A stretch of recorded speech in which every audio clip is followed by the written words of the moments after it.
Well, it's kind of cool to have all three of us in the studio. We don't get to do this very often. Got Jared and Typhoid Larry over here. We'll forgive you if you sound more sultry and sexy than usual. That's right. So this is pretty cool. We get a chance to talk about a little bit about the directions we're going and talk about, for people that don't know, how we started, why we exist. It's been fun. We've had, in the last little bit, we've been able to meet with a really cool guy that's helping us with Dental Legacy Foundation to help us to get organized. And one of the things he talked about and it really kind of beat on us is, why do we exist? You know, why does Dental Legacy Foundation exist? What's the point of it? And it's been cool to talk and like look back on Elevation Association and to look and say, okay, well, why do we exist? You know, what's the whole point of, like, why are we around? How did we come about? And so I think it would be good to just take a hot second and kind of review like where we were, how we started, how we got to this point, and where we are now and where we're going. I think that we've made some cool changes over the last little bit. We've learned a lot of good lessons that help us in our purpose and what we can offer our members and people that we bring into the tribe, as we like to call it. But I think that we'll start off a little bit.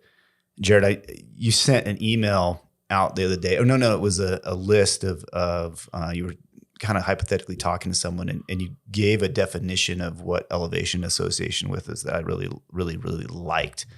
And I don't know if you have that handy or not, but I think you should kick off. Let's start off with that, because that's probably the cleanest definition that I've come across or heard any three of us or anybody else that's associated with this say. So if someone came up to you and is like, hey, what's this Elevation Association all about? What is that? What would you tell them? That's a good question, because we do so many things that I think we've struggled a little bit to come up with a concise definition of, like the elevator pitch, right?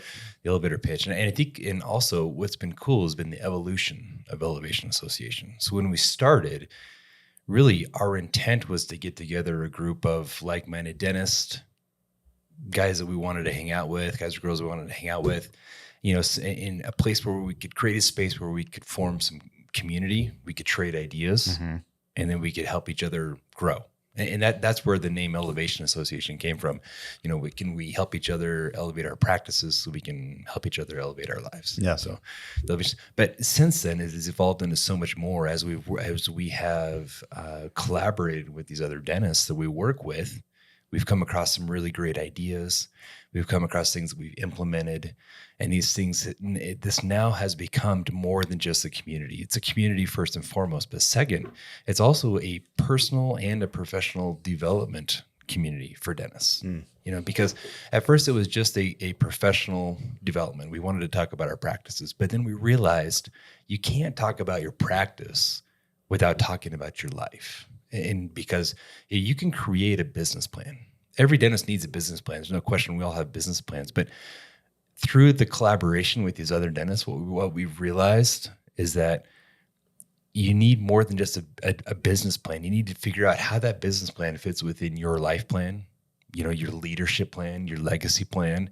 How does that all work together? And you can't work on them individually. You need to work on all those simultaneously. So really what it is, the Elevation Association has become more than a community. It's actually become an experience.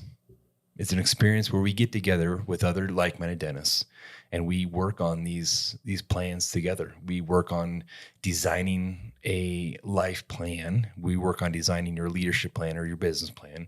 And then we also talk about leaving a legacy, making a lasting impact, and how all that works together. So I want to give a little bit. So I like the summary, right? But I want to talk a little bit about how we came to be. And it's kind of a cool story. You know, I don't think we've had a chance in one of our podcasts, you've had a chance to talk about your story, and Ryan's had a chance. Well, if we can ever get that thing edited, right? Ryan has had a chance to talk about, you know, his role. And what I think was cool is when Jared and I came together back in 16, you know, when I moved to Haley, we moved into this big space, and I remember having this huge space, and it used to be a dance floor for a ballet. The person you bought the building from had surrounded by mirrors. Yeah, it was awkward. It was a little weird. And but I remember looking at it and saying, what are you going to do with this space? What was your plans for this space? You're like, well, we live in Sun Valley. I've always thought it would be cool to have like a CE course here and do this destination thing. And then, I'm not going to get too much into the background of because we've covered a lot of that. But that was something that really sparked something that I think we both realized that we could offer people something more than what current CE was. I mean, it's for the very basis that honestly, CE kind of sometimes is not awesome, right? I hated traditional CE. Yeah, it's so frustrating. A lot of these big group meetings where you're just thrown in with hundreds of dentists and no one talks or it's very frustrating and you don't get a lot out of it. Right. And so, I mean, I think everyone's experienced that. Every doc that's gone and done some CE has been to those courses, these big meetings, where we see a lot of peacocking, what we call peacocking, it's show your A sides. Don't talk to reality. There's never ever any real problems, unless, because we can't show our weaknesses and real problems and troubles. And so that was a really frustrating thing. And I think that once we started working together, I'm coming from a military background and a residency background where I've only worked with other docs, and I've only had mentorship and I've only had this environment that was conducive. But what was missing for me was that wasn't servicing my life like I want. So like you said, so I'm not getting my life serviced. My practice isn't servicing my life to the extent that I want it to. I don't have the autonomy and control to do the things that I want to do because I'm in the military. Not that the military is a bad thing. I think it's a great thing. But I wanted some more autonomy than what I was getting. And so coming into this situation where now I've got some autonomy on the direction that we can take the practice and time off and things that we do, the choices that we make, never mind some of the peripheral benefits of practice ownership. Now we're looking at this thing where we can say, okay, well, let's bring some people in and let's go have some fun and do some CE. And we're like, well, how do we get CE credentialed? How do we talk about putting the cart in front of the horse? There we're were just a like, few hurdles. Yes. Let's go do it. But I think that, and I think a big part of this is giving you credit for having the vision of what you're always. Jared is such a true visionary. He's somebody that I think Ryan is as well. But Jared always comes up with these ideas, and he's like, "This is this thing I want to do," and we have this small collaborative groups, and we're going to meet and go to cool places and do fun stuff. And I'm like, that sounds awesome to me. And then I say, okay, well, how are we going to build all of this? And so we start to build it, and I think it kind of stalled out for a while because there was these little, speed bumps that we couldn't get over. And then all of a sudden, as we're bumping along, Ryan enters into the picture. And I remember talking to Ryan at church, and Ryan worked for a company doing retail that closed its doors, pulled the rug out from under him, right? Almost overnight. Yeah, pretty much overnight. Literally overnight, right? Overnight, yeah. Yeah, and it's like, okay, we'll figure your life out now. You've had complete change. And I remember talking to Ryan at some point at church and going, it'd be awesome to have work for us. And I'm like, all right. And I just, nothing came of it, just walked away from it. But again, I think, Jared was working with Ryan on an ecclesiastical level. And they, again, Jared having the vision going, this guy would be pretty awesome to bring on board. And so I was like, heck yeah, let's bring him on. And so we lucked out, talked you into it, fooled you. It was a good fit. Tricked you. Yeah. But that was the big thing. And that was really, I think Ryan, for us, don't you think, Jared, that he's been the linchpin for making this happen? Well, I mean, if you think about the life of a dentist, you're always working on somebody. You're always in someone's mouth. You're always doing something. You really don't have time to step back and take a bird's eye view of the practice. There are a lot of tools out there to do it. There's dental intel, there's other, data analysis tools, but to find the time to do that, it's not cost efficient for a dentist to do that. So to have somebody with experience, plus honestly, we didn't know how to do it. We had all the tools. We could see the data, but we didn't know how to completely interpret the data and implement the data to make changes. Mm-hmm. And that was one of the most frustrating things you and I experienced, is that we would have staff and sometimes us, we would make these emotionally based decisions that had no data backing. And we knew that was wrong, but we didn't know how to fix it. Yeah, I mean, and for me, I came from a background. I was a contractor. I was a business owner for over 10 years. So I knew how to run a business before I even got into dentistry on some levels. But I think for both of us, there's that bandwidth problem that we talk about all the time. And I think that that's something that dentists run into over and over and over again, is that it's not that they don't have the intellect. It's not that they don't have maybe even the ambition or whatever. They just run out of bandwidth at the end of the day to go and manage all this other stuff that comes with the practice ownership, which I think we want and we strive for. It's why we don't sell out to a corporate office. It's why we maintain this private practice, is we want to have that. We like having this thing that we're building and we're leaving this legacy that behind us. It's a form of leaving a legacy, is to have this practice. And then you want it to serve you. But at the end of the day, you run out of steam, you run out of bandwidth, and you need some help. And so, I think it'd be interesting, Ryan, to hear your take on, coming into this. I think we're good at telling Ryan's story, but I'm curious to hear, where were you mentally coming into this whole thing? And then when you got in, what did you think? When you looked at our practice, which we have a successful practice, we're schlups, we do a good job, but you came in and when you looked at it, what were you thinking? Well, a lot of different things. I think, when you first approached me about coming to work for you, I was like, dentistry, I got no business in dentistry, right? It's such a foreign concept to me, coming from a retail background, is how would I even implement, the skill set I have in dentistry? So it was I don't know at that time, but then as things kind of came around, it was nice to come in and then start to learn about dentistry. And it's such a unique business model and practice, because I don't know of any other business where the owner and the doc is the business, right? If you guys aren't in somebody's mouth doing work, there's no money being produced, right? And so it's such a unique business format, right? Where you have the owner, but they're the producer, right? And so it was unique to come in. And sometimes the manufacturer, if you've got CEREC, right? So you're wearing lots of different hats. Super tied up, and so it's hard to manage the business and be the business all in one. And it's very unique, right? So it's not like you're sitting back managing a bunch of other people or a bunch of other projects. It's well, I got to go do that work. I got to go do this. And meanwhile, the office is running. And so it's hard to step back and look at things from a distance, because you're so in the moment, right? With your patients. And you have to be, because it's, patient care, you're in charge of their health, you're working with them, and you've got to make all these decisions that affect their health and stuff, and that nobody else can do, right? You can't really just delegate that to somebody else. You've got to be the one there doing that. So I think it's interesting that the provider then has a hard time stepping back, getting some clarity on where's my business headed? Mm-hmm. How is this serving me as I move forward in my life? Is it taking me where I want to go? Because otherwise you just show up at work and go to work, right? And I think that's kind of what I found when I came here, was here's two great guys working their guts out, but they're not really stepping back and looking at how the business is serving them in their lives as they want to move forward towards their goals, Which I think you came, having a coaching background for yourself, right? That, I think that's an element that's nice to look at it and say, you don't really force anything on anybody, but I think that you're good at analyzing things and being able to look at something and say, here's some options for you.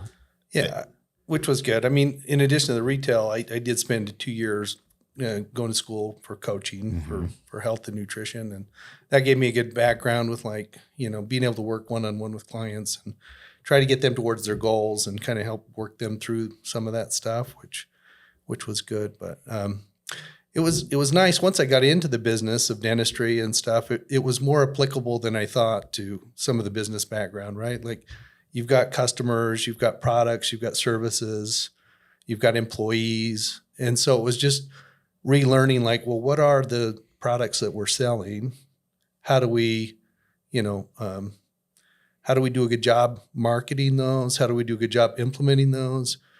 And again, with business, it comes down to, in retail, it's all about how many visits do I get to my store, and how much is an average ticket, right? Like how much does each customer spend in my store every day? Mm-hmm.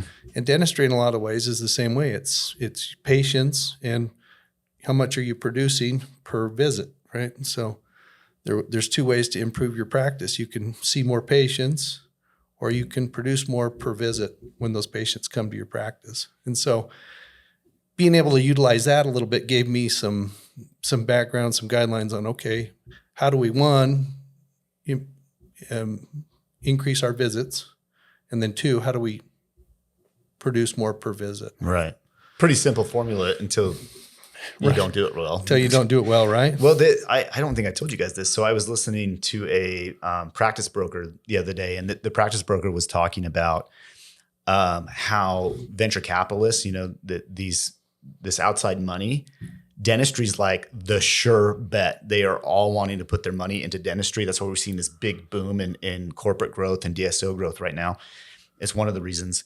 It's because you hang a shingle and you can make money. You don't have to be a good business person to make money in dentistry, sadly, and we see it all the time. How many classmates do we have that, or ourselves for that matter? And I'm not poking fun or making fun of anyone. That's not the point. The point is that dentistry is relatively, and I don't want to offend anyone that hasn't been successful, but it's relatively easy to be successful in the sense that, it's harder now than I think it was before, but there's a reason that private money is going into dentistry, because they know, and this guy was talking about how like they know they're going to get a return when they invest into dentistry, because there's money to be made there by nature of how it's built. Now, I think that's going to change over in the direction that things are going, but currently that's where it's at. And so I think so many docs, and that was the allure for, I think, a lot of people to go to dental school, is that like, hey, I can have this lifestyle,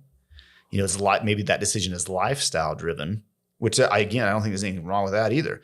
But it's changing, right? Like we're seeing it change, where it's no longer as easy as it used to be to just hang a shingle and make money. You still can, but now debt load is way higher. Coming out of school with like average debt is creeping up on $500,000 for education. To buy a practice today now, because of the valuations have gone up due to the corporate and DSO push, it's pushed any valuations up, and it's pushed the percentile up that you can buy a practice. So it's getting more and more expensive. We're seeing inflation take its toll on things to where it's getting really challenging. So having someone, you can still run a practice and make money, especially if you're old guard, right? The old guard that doesn't have the same interest rates on their loans, they don't have the same debt load. They can just kind of chug along. So why bother? This is a question that I always ask, like, why? So we've got this thing that we've got, and the question for me was, why would I bother if we were making money? It's like, why?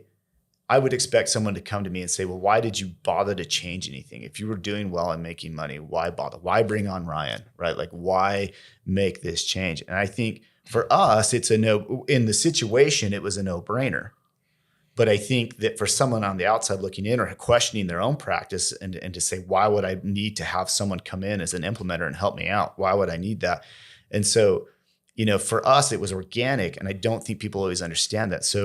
So in your mind, Jared, why did we need to bring somebody? I mean, you alluded to it and you started down that path, but I want to keep going kind of in the story. Why did we feel like it was necessary? Why was that like, oh yeah, we need to bring Ryan on? Well, you hit on it earlier when you talked about dentistry is a profitable business. You mentioned earlier that that you can be successful as a dentist, really with very little effort. I think any definition of the word success can vary and change. And I think profitable is a better way to put it, because I don't know that even if a dentist makes a lot of money, I don't know if that I would consider them successful, or I don't know that I would consider myself successful, I guess I should say. Right, because it's not just the bank account. It's not just how much you produce. It's really not. So, the reason why we were at a point to where we decided to make a change was because we were frustrated. We had a lot of frustrations with running the business, running the practice. We were like Ryan said earlier, we were working a lot.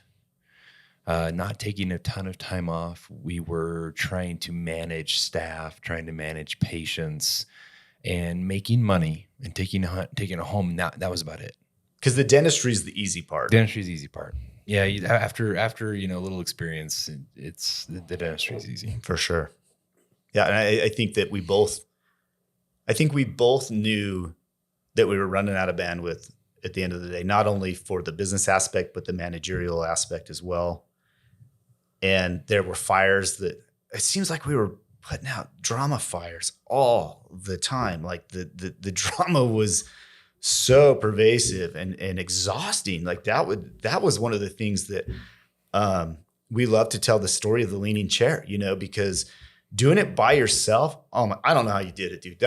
I think you're some type of hero, but I get the leaning chair, and the proverb of the leaning chair, I think, needs to be told again, because I think that there's a high percentage of docs that have a leaning chair in their office. So what was that about? Yeah. So I didn't have a very good operating system in my practice. And the operating system is how you optimize your staff, how you optimize your patients, your procedures, your communications, all of that. I inherited, like every dentist, I inherited the system that was present when I bought the practice. Which was in what year?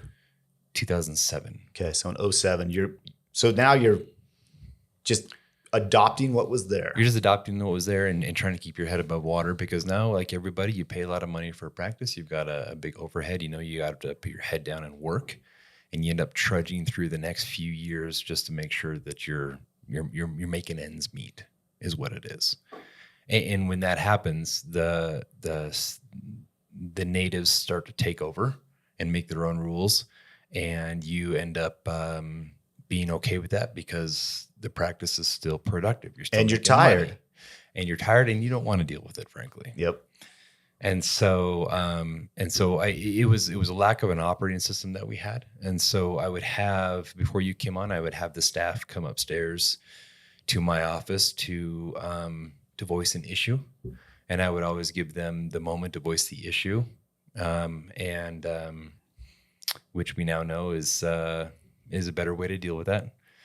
But what would happen is, as I would hear the footsteps come up the stairs, I would start to lean. So I would be a little hidden by my computer screen with the hopes of them possibly looking in and not seeing me and turning around and going back downstairs. And eventually it got to the point where I'd always lean the same way because it was a little offset from the door. And so if I leaned right, I had more success of them not seeing me than if I leaned left. So that became the leaning chair, which I didn't even notice was an issue until you came down and sat in it one day. Almost fell out of it. It leaned so bad. Yeah, I mean, and I think that's something that a lot of people can relate with, and the fact that maybe they don't even know how to deal with some of these issues, right? And I think that Ryan's coming in, and helping us to get organized in a way. Just on the front of like, hey, you guys aren't really running this like a business. You're just kind of doing stuff. And I remember there being quite, we laugh about this, but I remember you coming and asking, hey, what's perio? And why is it terrible? Why is it 3%? Why is it terrible? Yeah. And, and it's, starting to get data, and we have to give props to Dental Intel for sure. We constantly laugh. The podcast you guys did with Dental Intel is pretty funny because they point out that you're like number 77, and I love, again, with Jared being a visionary, Jared sees this product. He's like, this is a really good product. And I remember coming on and you're like, do you know Dental Intel? I was like, I've never heard of Dental Intel. And he's like, go check this out. And I looked at it and I was instantly overwhelmed. I'm like, there is so much data points here. And I love that you were like handed over to Ryan. It's like handing somebody a junk drawer and just being like, can you, like this wad of Christmas lights, and be like, can you go ahead and unravel this? And I'll be over here if you need me doing something else. But that was so fantastic for me though, because that's exactly what I needed, right? Was an analytics tool to come in and be like, make sense of the data. Because that was something data was my background, to be able to take and look and analyze and then make decisions based on the data that you're looking at.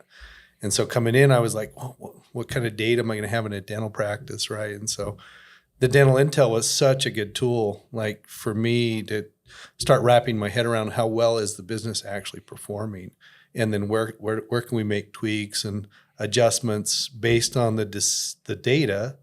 We could make some good decisions on how to improve the practice. And so, yeah, it was crazy. You're number 77 from the original, but when we talked to Dental Intel, like you're number 11. Yeah. You're like the 11th oldest account with them. Yeah, it's the 11th oldest because people have fallen off. People have fallen off since then. Some of those original ones don't still utilize it, but out of 30,000 plus accounts that they have. Yeah, now. I think when we download a growth report now, we're in the 30,000. You know, but it's crazy that you were one of the very first ones of those. Had the tool, but just didn't have time, I think, to sit down and really utilize it. But you knew you needed it, right? And I think a lot of dentists are in that same boat. They know they need some help. They look for tools like Dental Intel and some of these other analytic companies. But again, you got to have time to go through it, and you got to have time to make sense of it. But having the data makes such a difference in being able to make a good decision and being able to like move your business forward. It makes all the difference in the world, because then we have a clear path of like, okay, this is where we're at, this is where we need to go. These are the things that will make a change, and we can monitor and look at this day by day, week by week, month by month, and make sure we're moving the practice in the right direction. So, and that's a step towards getting away from just being like a manager or just an owner into the world of entrepreneurship, where you're creating something, right? So, and making something more for yourself than just existing to collect a paycheck, and again, I get it. Like for a lot of people, that was a big motivator to go into dental school. But I mean, I was talking with a friend, he practiced in Arizona, and the practice that he was a part of, their model was super aggressive as far as timing. So he would work 12-hour days, 3 days in a row. You guys remember talking with him, and it's our friend Dave, and his wife said he would come home after the third day and just sit in a chair and like stare off into space, because people don't appreciate that aren't dentists how exhausting our job is. Like it seems like, oh, you just sit in a chair and you just like barely move your hand. How tired can it be? They don't appreciate the stress level that comes with it, and how mentally, never mind, like they always talk about how bad your eyes get and your back goes bad and all these other things, but just the mental exertion that goes into doing the amount of procedures that we do. I remember comparing it to a surgeon. I was talking to a surgeon friend of mine. I said, how many surgeries do you do in a day? And he says, he's an orthopedic surgeon. He says, sometimes it depends on typically I don't have a surgery day every day. Usually I have 2 to 3 surgery days per week. And maybe I'll do, 3 to 5 surgeries per day, depending on how busy it is. And, and this is a doc that's been doing it for a while. And I was like, oh my gosh, I was like, comparatively, how many procedures do I do in a day or in a week? I do procedures we do them every day. We just crank, and never mind like seeing, umpteen patients on exams in between. You're just running constantly. And then to be expected to like jump in and make all these business decisions in between it and run all this data and like look through and make sense of all these numbers and like, okay, and are my fees in the right place? Am I charging how much am I writing off? What's the, is this supplier ripping me off? And how now I've got this person that wants me to come to this CE event, and all these different things that I'm like, I don't know. And so you get talking with people, and they're just like, they get to a point where they're like, I just want to do the dentistry, and they give up on the dream or the goal of having their own private practice because they just freaking burn out. Like it's just gone. So I think that, Ryan, you kind of stepped in at a time where I don't think we were there. We weren't quite ready to go to Tonga like you were ready to move to Tonga. But I definitely know, as we'd sit and talk at the end of the day, we were like, we got to make some changes. We got to make some changes here, and so when you came in, Ryan, and you're sitting there just crushing it on all this data and showing us all these cool things that can be done and how we can organize and optimize and start to put these pieces together. Jared and I started knowing like, this is okay. We're ready for prime time. Let's do this, get this stuff in place. We started integrating, we started getting streamlined, started to getting optimized. Life started getting better for us here. Pieces started falling into place. We started getting more freedom, started making more money, and really started focusing on, and I think that was probably a shift for you too. I watched you go, I wouldn't say you've ever been unhealthy, but there was something that clicked in you that you were like, I think you just wanted to make a turn for, I don't think you were, I don't know, I don't want to speak for you, but I don't think you were where you wanted to be physically, because you were, I think you were just fried. Mm-hmm. Yeah. Yeah, it was, when you work hard as a dentist and you have a ton of responsibilities, often your physical health takes a toll, and you end up putting off these priorities of your health goals because you don't write them down. You don't plan them out. And so when you don't plan them out and you have this robust business plan, this business starts to control you and starts to control your life. And that's where I ran into trouble. Was I wanted to have this incredibly awesome practice. I wanted to grow every year because that's what I was told I needed to do. I wanted to make sure I was productive and profitable. And in order to do that, I had to hit certain goals and check marks. And I didn't take any other factors or considerations into my life when I was creating those plans, and consequently, my life suffered in that sense. I was productive, profitable, but that was about it at that point in time. I think when Ryan came on, I think the biggest benefit of having Ryan was just an accountability partner. Yeah, for sure. He would ask us questions that we didn't know the answer to. Mm-hmm. And that was hard to face as an owner, initially saying, yes, I think Ryan opened our eyes to really how much we didn't know about the practice or how it was running. And I think every dentist, I don't want to say every dentist, but I think there's a lot of dentists who are probably in a similar boat who think, I've got this thing, it's going, it's good, it's productive, it's fine.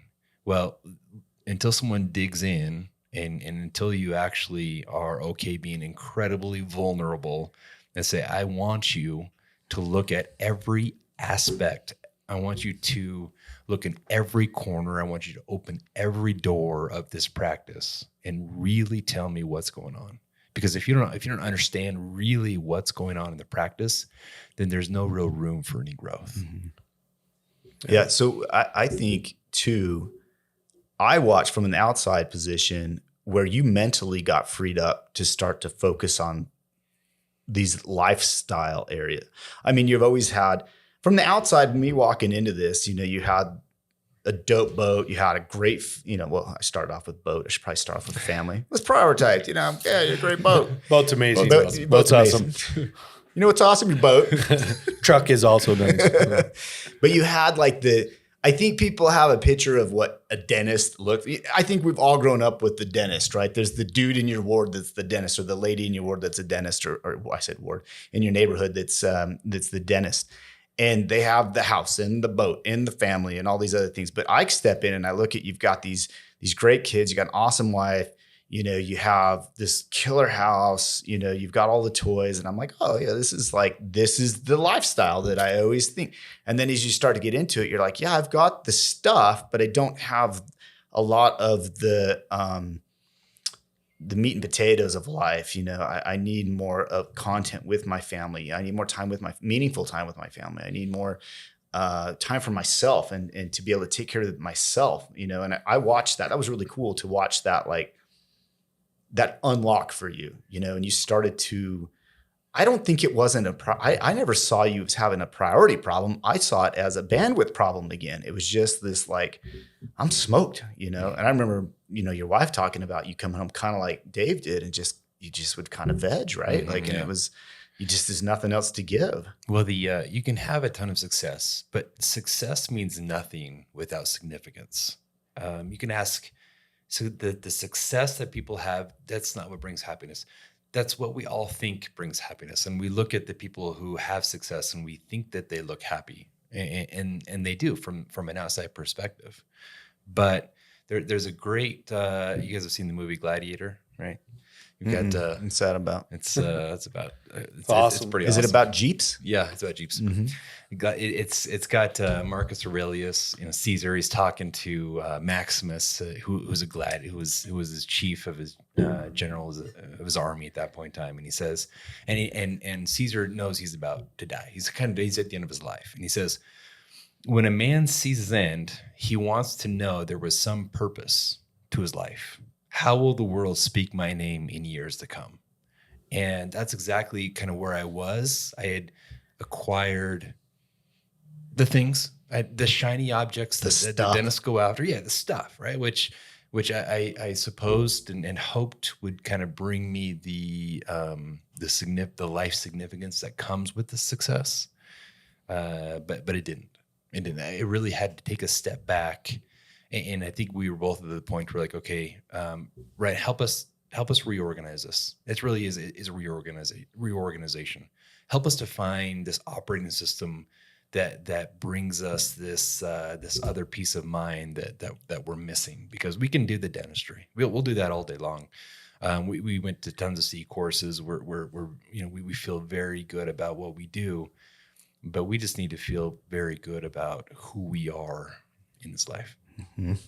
One of the cool things for me, once we got in and started looking at the data and making decisions on the data and stuff, was how much you guys, like, not just bought in, but like how good you guys are at the data now, at understanding your business, the metrics, all of those things. Like, that was fun for me to see. Like, once we kind of allowed you guys to have a little bandwidth, like, you guys were like all in on, maximizing the practice, making sure that the staff is happy and stuff, and doing their best. Like, that was fun for me to see. Like, once the bandwidth kind of opened up, it wasn't like me doing this, and you guys were like all in, right? And making the decisions based on the data. And now I think, you guys are probably just as good as I am with the data component. Like, we all never in. will be as good as you are. But Let's be honest. But I freaking love it. Like, it is cool. I mean, it's to go through and to understand, there's still some stuff that we could bump across, even today, from other offices that we look at, and we're like, we got to make sense of this, what is, but now to have an understanding of what implications, when you're just looking at data, like the implications of them, like what does this data mean, but what are the implications of it if we don't deal with this thing, or if we do deal with it, what are the implications? Those are empowering. And now you can start to make decisions that are meaningful and impactful. And you're not just freaking shooting in the dark, or, or just hoping something will stick. Right. Well, when Jared was talking about the accountability and stuff, it just reminded me, we had a meeting this week with some of our guys and gals, and we were talking to a couple of them that they're off to their best year ever in their practices. And so we'd asked them to kind of share, what is it that really made the difference this year or over the last years. And what was interesting was the accountability, right? Like, knowing that I got to meet every week with somebody, they're going to go over all my numbers, look in the corners. Like, that makes me a better dentist, because they're a better business owner, because I know, like, I'm accountable to somebody at the end of the week, right? And makes them, like, address the issues that are happening in their practice, and has contributed to them having this fantastic year, right? Mm-hmm. But again, increasing the bandwidth, having an accountability partner made a huge shift for them in the success of their practice.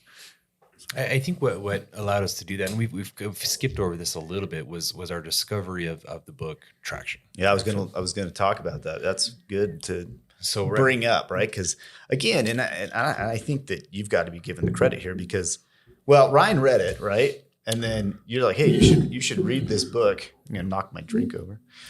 You should read this book to Jared, right? And then no, it was the opposite. Yeah. That's right. It was a different book. I'm thinking of a totally different book. Yeah, we found it we were at a conference. Yep. And there was one of the speakers recommended that we buy. We read a few books. I think we got 3 or 4 different books at that conference. Mm-hmm.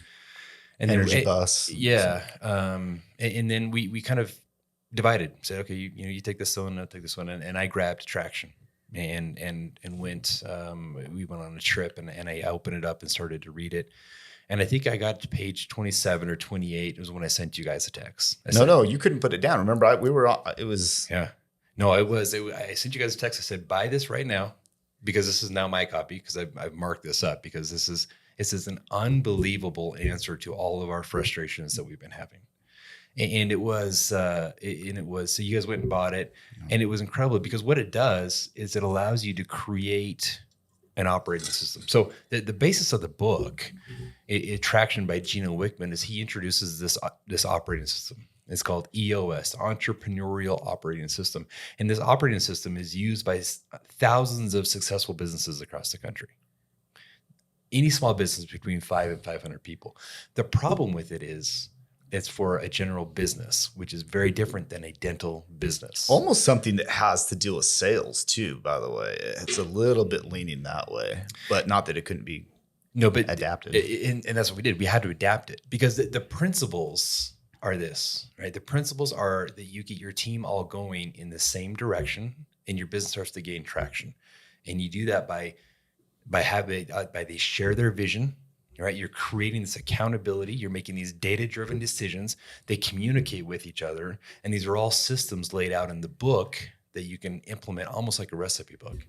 And so we started that. We did. Oh, that. you were pumped, man. You were you guys have got to. It wasn't just a text, but then it was like a follow up. And oh my gosh, you guys, did you see this? And then it was, you started to see. You've got a gift for that. I mean, that's pretty cool. Like, you can see something. I was talking to my wife about this the other day. Is that you've got a real ability, and I think this is powerful for. I think it's beneficial for us, but I think it's beneficial for anyone that's working with you. Is that you've got the ability to see something and then go, oh my gosh, this is how this can be applied to what we're doing. I'll come across something and be like, oh, that's cool. And you're like, we can use this, right? I'm like, no, I knew that too. I was just waiting to see if you knew that. Yeah. Then I need somebody to do it though. Yeah. I come up with the idea. I come up with a lot of bad ideas too, by the way, but thank you for that. But what we did is we started. We said, let's just try this. Let's figure out how to do this. And so we started to do that in our practice, Wood River Dental Care, which we still run, full time. We're there. We run this practice, and we realized that we needed to adapt it, and we needed to change it, and we needed to customize it for dentists, because dentistry is a little different than any other business. And we took probably a year or two to really figure this thing out, to where it got to point to where it got to hum. Like, this thing is a self-sustaining machine that is just now has incredible traction. And that's when we started to take this to our friends. That's when we started to reach out to the guys and say, hey guys, this works. Like, this is how you do this. And that's when we started to answer questions. That's when the results that we saw were incredible. Production shot up. The days we worked went down. We went from like 195 days a year to 140, 150 days a year, which is crazy. Mm-hmm. But you can't do that unless you implement this operating system to allow you to deal with a lot of these frustrations that you have. And once you do, it's empowering, like you said before. Now, not only are you, the dentist, happier through coming to work every day, but your staff is on board and they love it. We have a staff right now that we love. We had our party the other day, and we just absolutely enjoy spending time with them. They enjoy coming to work, and we work hard. I mean, we work them hard and they work us hard. But at the end of the day, they're all bought into the vision. Like, they can see where they're going. They're working towards something, and they have accountability. They have responsibilities themselves. They have, we set core values. We reward them. We hire, fire, reward, review, all based on those core values. And they know what's expected of them instead of guessing what the dentist wants. Yeah. I think what was interesting about that time is that I think that's ironically, because on paper, it looks like we're the most like traditional consultants when you look at that component, right? The organizational and optimizational component of consulting, right? But I think that was the irony of that is that's when we realized we were different. Like, we looked at that and we went, we are not the same, because we've met with consultants. I know you've had experience with a few of them, and traditional consultants we are not a traditional consultant. That is not what we are. And so when that component came in, which, like I said, on paper, if you look at it from the outside, you go, oh, well, you're just doing the same thing that a lot of consultants do. You're just helping them get organized, and you're doing. It's like no. There's that component to what we're doing, but we're so different. And I think that the things that make us different, including community, and so this was the point where we were reaching out now to friends, colleagues, and saying, we've got something that we've used here, and now we'd like to help you out. Are you interested in letting us help? And we baited a few people, it was like, hey, well, we'll just, let's come on board and see if we can get some results. We did. It turned, we knew it was going to happen. I don't know if they knew it was going to happen. And then you start to see this picking up momentum. And, we're still a new company, but at that point, combining this idea of, you have this consulting, yes, you have the optimization, and you have, the organizational, you have all these, protocols and systems that you put into place. Yeah, that's fine. And is there other consultants that can do it? Probably. I think that there are consultants that can do that stuff, but they can't offer the community that we offer. They can't offer the CE that we offer. They can't say, nobody else. And I think there's going to be copycats. I'm calling it out right now because it's going to happen. We've already seen some poke up, right? But I'm calling it right now. People are going to look at the way that we create this tribe, this community of like-minded individuals, professionals. They're entrepreneurially minded, that care about other people other than just the health of their own practice, and want to give out more and want to help, because they realize that what comes with helping each other out, what comes with this community, and then going and doing some way cool stuff. That was the whole premise, going back to the story. That was the whole premise. Is like, let's come here and bring people here to do, because we've got cool stuff here. We got skiing, we got lakes, we got hiking, we got all these different mountain biking and all these cool things that people can come and experience. But what I love about that is that when Ryan came in and he offered all this stuff to us, and we knew we were ready to go to market. Maybe we weren't ready to go to market, but we would say, we're going to go to market anyway. We start reaching out. We most certainly weren't ready. Yeah, we weren't ready. Well, but I mean, you got to run before you can walk.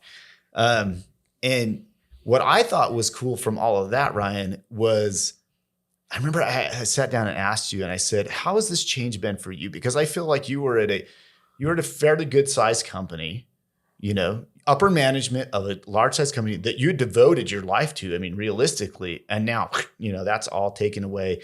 You're, I don't want to say you're starting over, because I don't think that's true, but you are starting a new career path. And I said, are you happy with what you're doing now? And my favorite picture I have of you is when we're in Mexico, and we're dropping down some waterfalls, and I'm on top, you're on the rope going down, and I'm like, Ryan, smile. And you're like, because I hate heights, right? Yeah. But Smile. And I just love that. I think that where you pulled us out of our comfort zone in some ways, in a good way, I've also watched you get pulled out of your comfort zone in some ways in a good way. So I actually think that's something we don't get to talk a lot about. And so what is Elevation Association done for you and your family, your life, all that stuff? Well, it's been great. It's been fantastic. I love, I loved working in retail. I love the people I worked with, but this has been next level. It's been great. I love working with dentists. They're some of the most fantastic people on the planet. They're usually genuinely people who want to do good in the world, right? And a lot of them go to school because they want to take care of people. They want to make a difference, right? And so I get to work with fantastic human beings, which has been great. And then we get to go on these fun adventures all around the world and have fun and build this community of like-minded people who again, like Jared was talking before, it's more than just about the practice. It's how does the practice help serve your life, and then how do you give back in the end, right? So that's been a huge part of the process. One of the things we talk about is life design. And for me, I was going through some of my own issues with life design, right? I'd worked for a company 30 years, was in charge of 500 employees. We were doing $30 million a year in revenue. And, I got a call from the boss, the owner of the company. He's like, can you be in the office Monday morning? And, he's like, we're selling everything. We're done. And so it was my job to go back and tell the entire company, hey, we're closing down, closing shop. And so it was a huge life change for me. But part of this process has just been great because,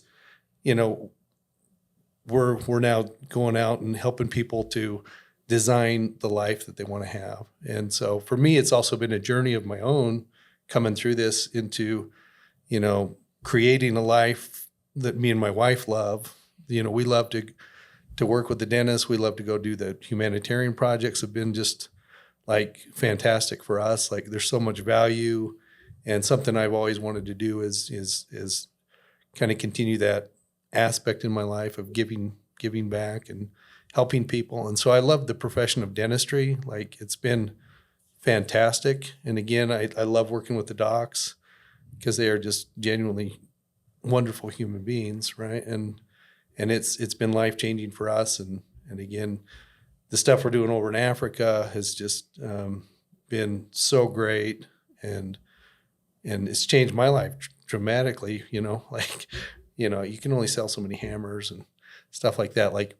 And again, I loved retail when I was in it, but this has brought so much more meaning into my life and value. And we love being a part of Elevation Association. I love seeing the docs have success in their practice, but then taking that success and also engaging in the community and then giving back. We've seen some of these guys that we've worked with now for 3 or 4 years that have really had a life change too, right? Like their practice has doubled in size and in production. They have more time off. They brought on associates that, again, allow them to build their business. And then with that time, they're now taking it, having fun with their family, coming on these wonderful trips with us, and then being able to go to Africa, give back, because now the practice is taking care of itself. I've got more time, more availability, more bandwidth. Now I can go give back to others and really make a contribution. And so I've loved to see that, like from where they were to now where they are and where they're headed. And I love that component about traction. It's all about like taking some time to get that vision down on paper. Like really, where do I want to be in 10 years?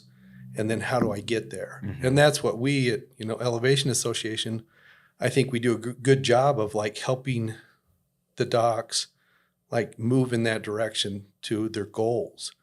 And that's been fun for me to be on this end of seeing that, right? Like sit down with somebody and be like, where do you want to be in 10 years from now? Well, this is what I want to be doing. I want to be giving back. I want to be spending more time with my family. I want to be making more money at the practice. And then being able to help them like move in that direction, right? And hold them accountable to that dream, and then seeing them kind of blossom, bloom, and continue to grow. And it's been fun because like, every doc we work with, like it's a different dream. It's a different goal. It's, some docs want to grow and build an empire. Some docs want to take more time off. Some docs just want to grow a little bit, and it's just been fun to see each of them kind of, write down that vision and then start working towards it. So all of the EA docs want to thrive, right? And that's different for everyone. That definition, right? When we say elevate your practice, elevate your life, you have to sit down and say, how am I going to elevate my practice? Because that's where it has to start. You really have to elevate your practice in order to elevate your life. And there are a couple ways where you could maybe improve your practice, but really, how do you take your practice to the next level?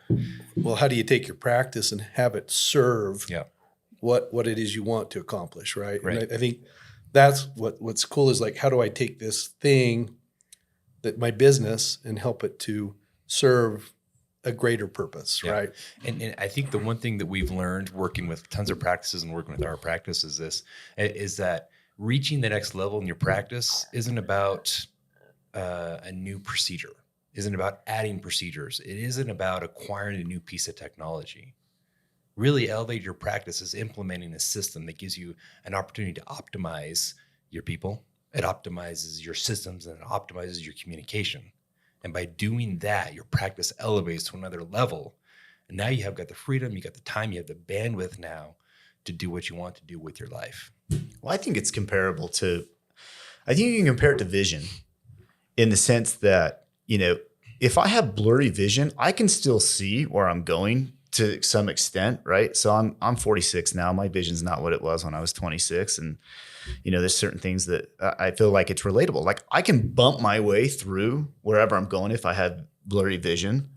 But when my vision is clear and I can see what I'm doing better, and I think that that's how it is for so many people, is that they're bumping their way through. They can see what they're doing. It's analogous to that, where they can see kind of the direction that they're going, but life isn't real clear for them. Decisions are tough to make because you're like, can't really see that well. If you put if you give them these hypothetical glasses now, and you empower them to be able to see life as it is and see their practice as it is, now you can navigate, you can dodge these little potholes and, pitfalls, and, you're not bumping your way along, and you can actually understand better of where you're going as well. And I think, Ryan, I wanted to talk, being a health coach, talk to us about the parallels of someone wanting to get on track with their health, right? So their physical health.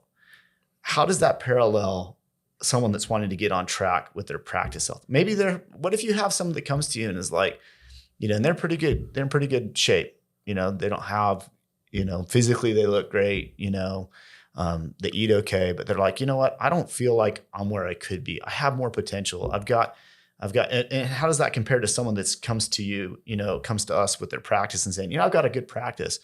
I think I'm leaving some money in the couch cushions. I think, I could be more. Yeah.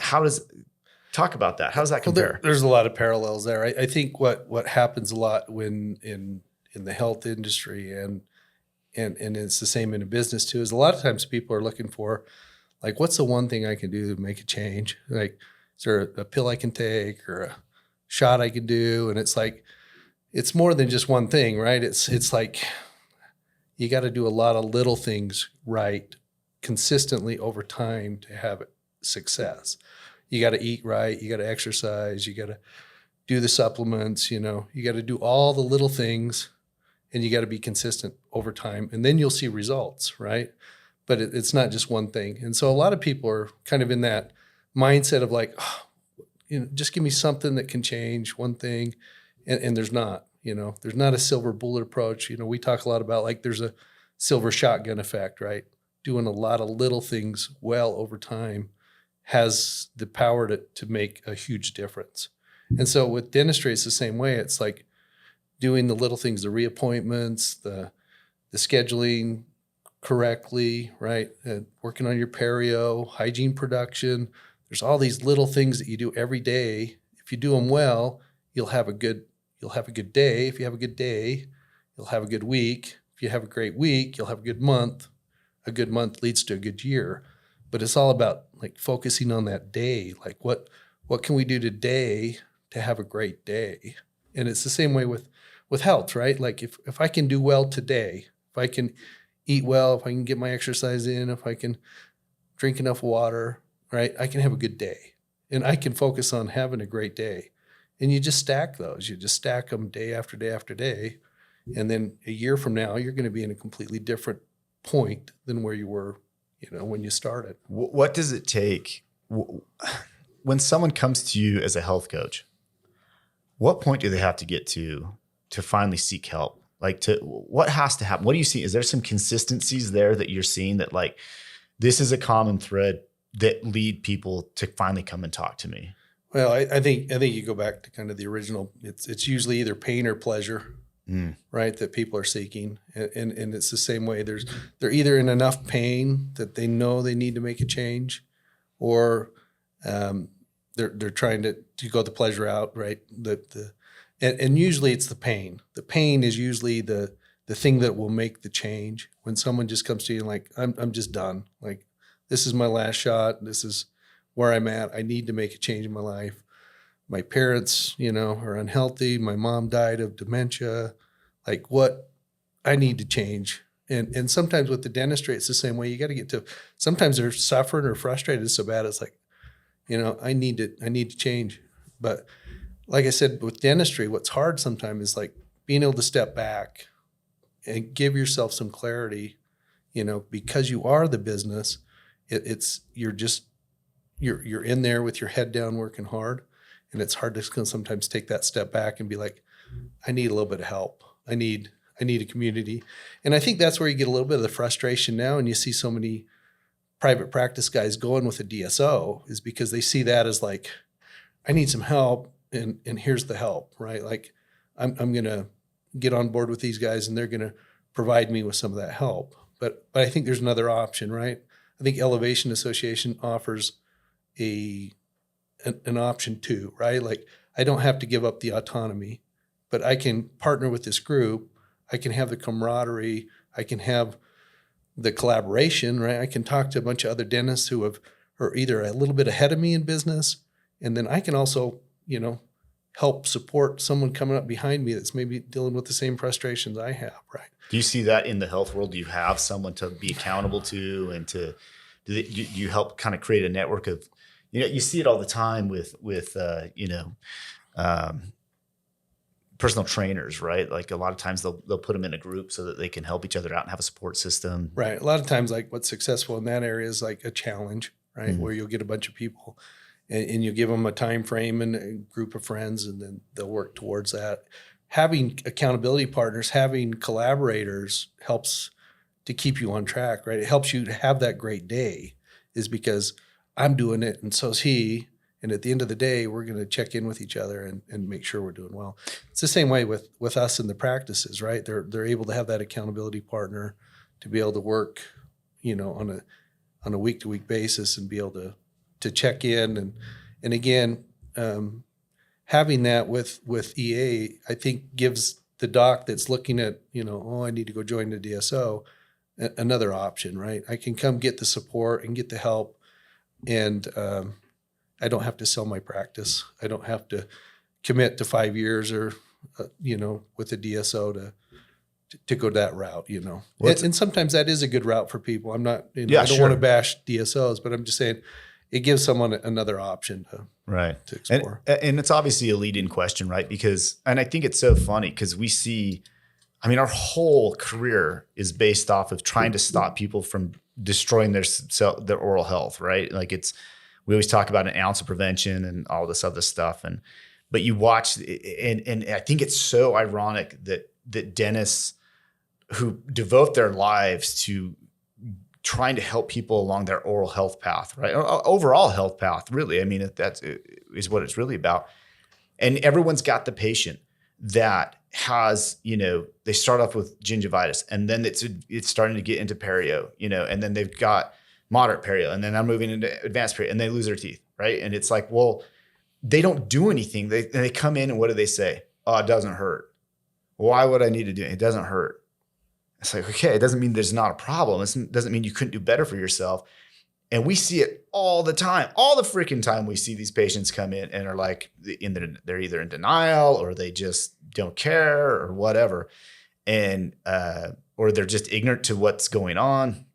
And so they won't address we point out, hey, look, there's a problem here, or maybe they sense that there's a problem and they're like, I'm not really going to do anything about it. And they don't do anything about it until it hurts. And then there's a problem.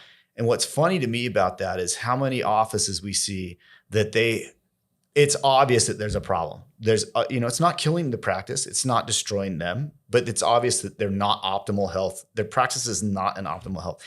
They won't address it. They're just like, nah, I'm good. I'm good. How many times have we been told I'm good? It's like, are you good though? Like what's good? That's because it's uncomfortable. And that's why I think sometimes we bury our head in the dentistry aspect of it, because that's comfortable for us. Those are results that we know. We know when we get somebody down, we know what's going to happen. When we put on a crown, we know what's going to happen. When we have to deal with the front office who isn't collecting, we don't know what's going to happen. If we have to confront the hygienist and talk about production per visit, we don't know. We don't know what's going to happen, and that can be very uncomfortable at times. And so we don't. I remember one of the conversations with one of the dentists that we started working with. He's like, yeah, okay, I'm going to drop my drawers and show you what I'm working with. Right. Right. Yes. Well, we have to look at his numbers. Right. Yeah. You have to be very vulnerable, right? To be like, okay, this is where I'm at and I need help. Right. But you have to be in that position, right? To be able to be like, okay, I really want some help. You got to be vulnerable. And I know you've talked about that from the beginning, is like dentists, it's so hard because you guys are trained or coached from the very beginning to be like secretive, We're so somewhat competitive, yeah. not share information. You guys are pitted against each other in school. Everything's ranked. And so it's hard to collaborate. I think as a dentist, it's hard to ask for help because the perception, right, too, is like, hey, this guy's super successful and doing really well. And so sometimes it's just hard to come to that point. And we see that often when we talk with dentists and ask them if they're looking at their dental intel or what that looks like, and their data analysis, and they'll all say, oh yeah, we have that and we use it, and then 5 minutes later in the conversation, you realize that they really have no idea what's going on within those numbers. They have it, yes, but we don't want to admit that. We can't tell that to our colleague that we don't understand the numbers. We just need to let them know, put on our facade that we know what we're doing. Right. And I've said this before, and I don't know, maybe it's unpopular to say, but I really believe it. And I think that there's some barriers to success. And I've added one. I used to just have the 3, but I've added one. And ignorance, arrogance, ambivalence. And I think fear is another one, and I think that does barrier people to success. And I think that's kind of what you're speaking to. Either they're, and I think that that's what stops people from, I remember we had a patient that had what was obviously, a tumor. I remember. Yeah. And for years. And I remember the hygienist begging me, please tell her to go get this. I was like, I tell her every time. Yeah. And she would put makeup on to try to hide it. Right. And it was the size of a golf ball. Yeah. On her cheek. And it's, but she was so scared, and it was really, I felt bad for her because she was so scared that it was, something that was really dangerous. And I think that often happens where it's like, if, I'll just throw some makeup on this and no one will know that my practice is, I'm struggling in this area, or I have this tumor in my practice, Well, what does it do to your status if you admit that you don't know those things? Yeah, that's a good point. And I know Russell Brunson's a big status guy. This is a debate that we have between us, but it's hard to argue that status is a big motivator, and that it's you don't want to drop in status with your colleagues, right. even though I only see them generally maybe once a year. Once a year at the most. Yeah. I think one of the, one of the greatest tools on that is that benchmark report, like getting a free growth report through Dental Intel, or, I had one when I first got here to the practice. They gave me one from Burkhart, but it really just said, like, here's where you rank among, 8,000 other offices across the nation. And it really gave you an opportunity to be like, wow, some things I'm doing really well at, other things I've got a lot of room for improvement. And I think that data, having the data, the benchmark report is like super impactful for your practice, because now I know where I'm sitting on these different things, and I know what things I need to change moving forward. And so, but it's being vulnerable, being able to be like, okay, I want to know where I'm at so that I can go where I want to go. And I think that's such a crucial component, is like finding a good starting place, like identifying where you currently are. And then again, what vision do you have for your future? Where do you want to go? Well, now we can make some progress, and utilizing tools like Dental Intel, and that you can measure, how well we're doing up on that trajectory towards those goals. But it's being vulnerable and being like, yeah, I've got an issue like this lady, right? And just being honest and just saying, okay, I need help. Or I want help. Yeah, Maybe want it's help. not even that you necessarily need it, but I tell people all the time, I'm all about the easy button, and thank goodness Jared's about the easy button as well. The way we run our practice is like, we can do it the cheap way or we can do it the easy way. And 9 times out of 10, we'll choose the easy way because it ends up making us more productive in the long run. But yeah, I mean, it's totally true, right? Like it's, they either need it or want it. And it's so fun to think and talk about what motivates people or inhibits people from doing stuff. But I think that status and, finding where you are and understanding and feeling vulnerable is a big part of making those steps forward and finding a greater level of success, not just, dollars and cents. So let's shift gears back to the timeline a little bit, back to the story. Once Jared had found, we all found it once Jared understood the value of traction. And we started to implement that. Things just freaking took off. And we started to really be able to build something that was completely different, like we were talking about earlier. And what we've done, and I think this is really cool, and is that we've taken the imagery of these different peaks, these different, famous peaks, and labeled them with something meaningful, something that is worth ascending to. And so if we talk about elevation, we're talking about trying to get to these, elevate our practice, elevate our lives. It made sense in our minds. Okay, well, let's, to ascend. And I've had the chance to actually hike Mount Fuji, which is one of our peaks. It's not easy. Like, it's tough. And the higher you get, the irony is the harder it gets, because you run out of oxygen. It becomes difficult. Each step's really tough.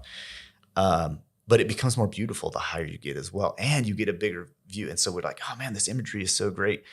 And we developed these 3 peaks, and we compare them to the different aspects of our focus that we want our members to focus on. This is really where we start to, along with our cool CE, our travel, these amazing summits that we do, we really start to separate because we switch focus, which I freaking love. And so what we have is this idea of leadership. And I think, as we organically worked through this, we understood that running a practice really is about leadership, and knowing that is what, that peak, ascending that peak looks like, is getting good at leadership and understanding what it's like to be a true leader and a good leader. And you've got Fuji corresponding with leadership and the importance of leadership, and making that, something that we want to ascend. And then we correlate it because it just fit really well within that idea. And then, organically,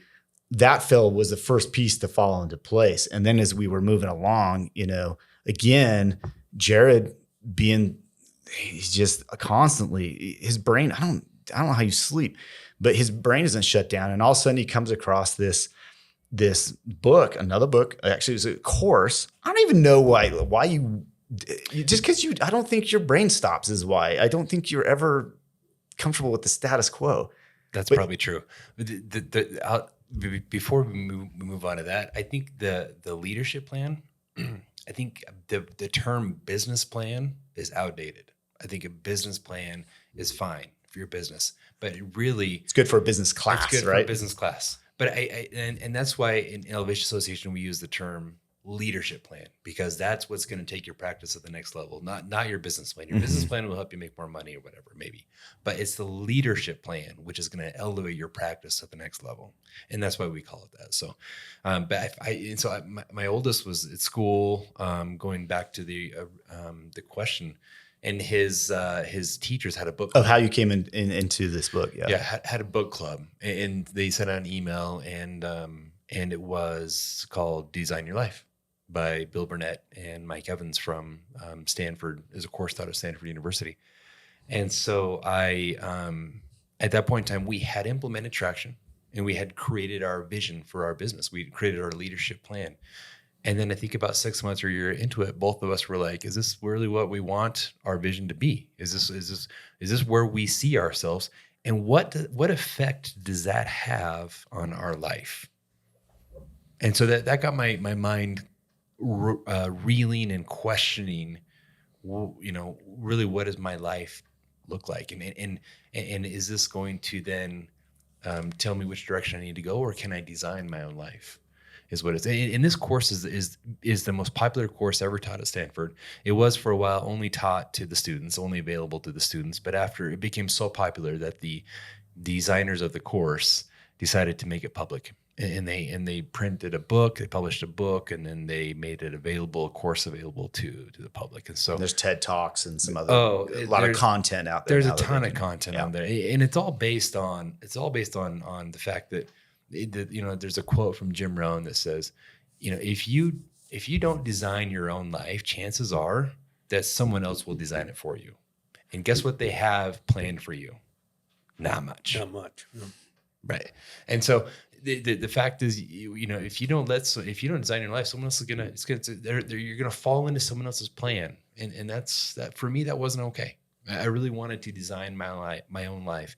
And so I read the book, loved it. I took an online course, some sort of workshop on it. And when I felt like it was good enough for the members of EA and for our team, that's when I introduced it to everybody. And that's when it kind of caught vision. And I don't think it was until we introduced it to them that we realized maybe how impactful it was for everybody. Yeah, I think one of the things that we're really, really good at is taking something that, whether we bring in outsiders, industry outsiders, meaning that they're coming from other industries, and incorporating them into what we're doing and having them contribute to, Elevation Association, or taking somebody else's. A lot of times it's not good to reinvent the wheel, right? If someone's done it well and spent their whole life developing something, probably ought to let them do it, right? Absolutely. But what we're really good at is the integration and the facilitation of those things. And so if someone's watching this and they're like, well, okay, well, I could just go and take that course and I'd be fine. Yeah, you could, right? We encourage you to do it. Go do it. Please do. But I think that the difference again is to go and do it on a collaborative level, where, I don't want to follow somebody else's life plan either. I want to follow, I just the appeal of what I want and what my vision may not be what somebody else has. But if I fall in that rut and I'm following it, you will end up in that same place.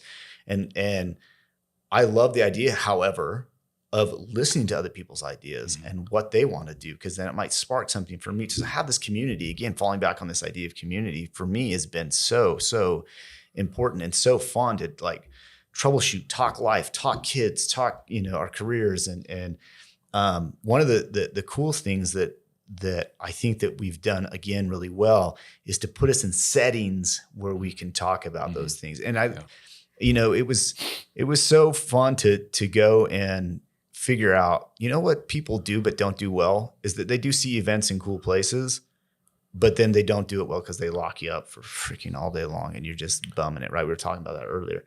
And now let's turn that on its head and let's create something that is super conducive to collaboration and is really the opposite of what those traditional tropical sea or whatever destination sea events are. Let's flip them on their head and do them right. So for me, as a participant, those have been unbelievably fulfilling, because sometimes I'm the answer and sometimes I have the question. Mostly I have the question. I'll come and say, hey, I've got this issue that I'm working through. I might have a personal thing.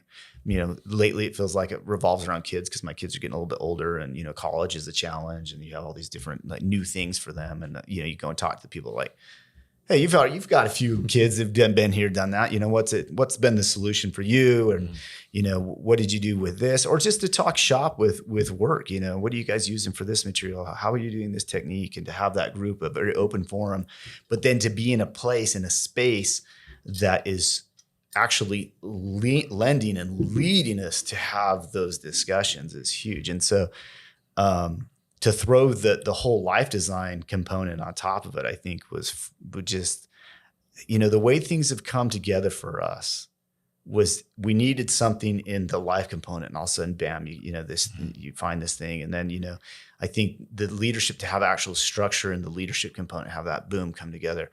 And then I don't think there's a better example of having something really come together for us. And I'm not trying to glaze over the life and leadership components of what we're doing, but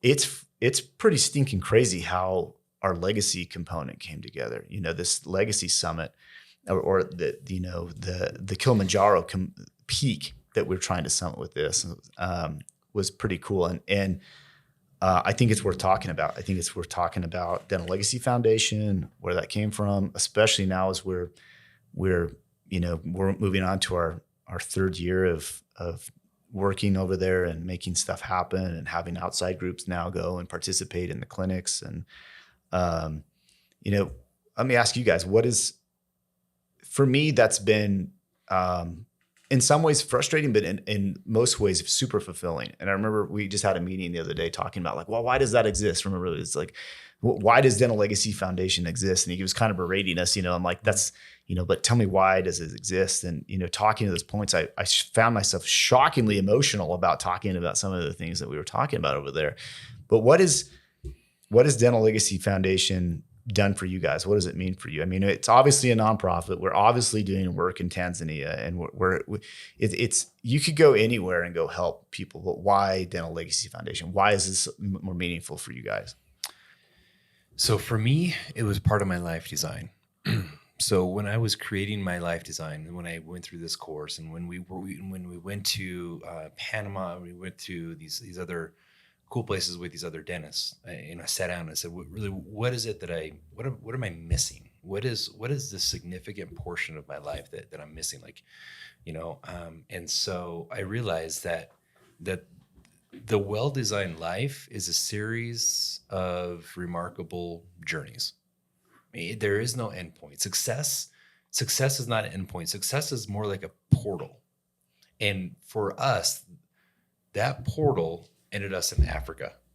It jumped us across the world, and how it came about was crazy. Remember, we were talking at one of our summits before this whole thing went down, and we said, what do we want to do with our life? We said, one thing that we want to do is we would like to give back. Yeah, it was. Yeah, we were actually sitting and said we should go and join in on one of these. We should go join in on we should look into a couple humanitarian aid groups. Yeah. Yeah.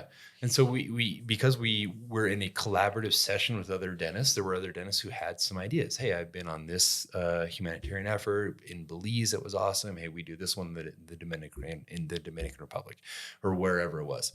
And so we got some ideas. A few months went by. We looked into them. We reached out to a few of them. And then at our next meeting, I remember we got together. We were talking about this again, but we were talking about this now with Dean Brad Smith, who was then the current dean of Midwestern University. And he approached us and he said, "Hey, how serious are you guys about doing a humanitarian project?"